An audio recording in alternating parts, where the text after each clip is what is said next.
Hai semuanya, perkenalkan nama aku Revania Dinda Anastasia. Aku dari Fakultas Ekonomi dan Bisnis, Program Studi S1 Manajemen dengan NIM 20250410278278. Dan saya dari Kafilah Siti Bariyah 16. Dan di video kali ini saya akan mereview sebuah novel yang berjudul Seporsi Mie Ayam 10 Mati karya Brian Krishna.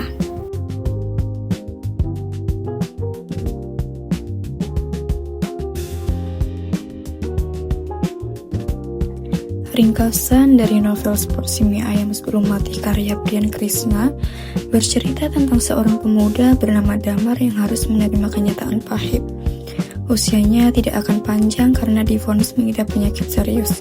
Alih-alih larut dalam kesedihan, Damar justru memilih menjalani sisa hidupnya dengan cara yang berbeda, mencari kebahagiaan sederhana yang selama ini terabaikan. Salah satu hal yang sangat ia inginkan adalah makan seporsi mie ayam, makanan yang ternyata menyimpan kenangan mendalam baginya. Perjalanan Damar untuk mewujudkan keinginan sederhana itu membawanya pada berbagai pertemuan, pengalaman, dan renungan hidup yang membuatnya semakin memahami bahwa makna kehidupan tidak selalu diukur dari panjangnya usia, melainkan dari bagaimana kita mengisinya.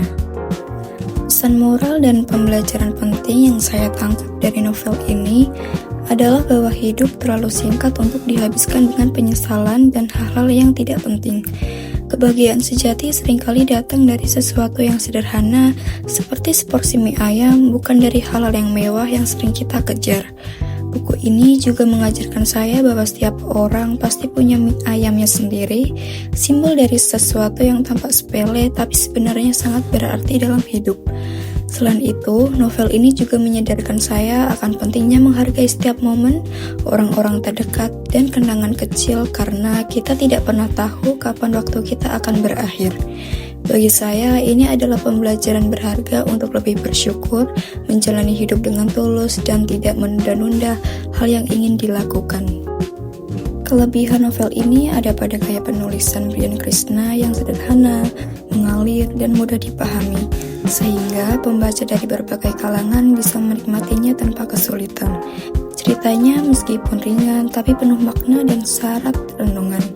Saya merasa banyak kutipan dalam buku ini yang bisa menjadi pengingat hidup, bahkan membuat saya berhenti sejenak untuk merenungkan maknanya. Selain itu, kekuatan novel ini ada pada kemampuannya membangun emosi pembaca dari rasa haru, sedih, sampai senyum kecil ketika membaca bagian-bagian sederhana, namun bermakna.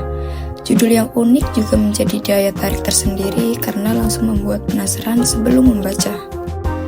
Kekurangan dari novel ini menurut saya ada beberapa bagian yang alurnya terasa datar, jadi kurang menegangkan. Selain itu, karakter pendukung kurang dieksplorasi lebih dalam, sehingga fokus cerita hanya tertuju pada Damar saja. Saya memilih buku ini karena judulnya sangat unik dan langsung membuat penasaran. Setelah membaca, ternyata memang bukan sekedar tentang mie ayam, tapi lebih ke bagaimana kita menjalani hidup dengan sederhana, bermakna, dan penuh rasa syukur.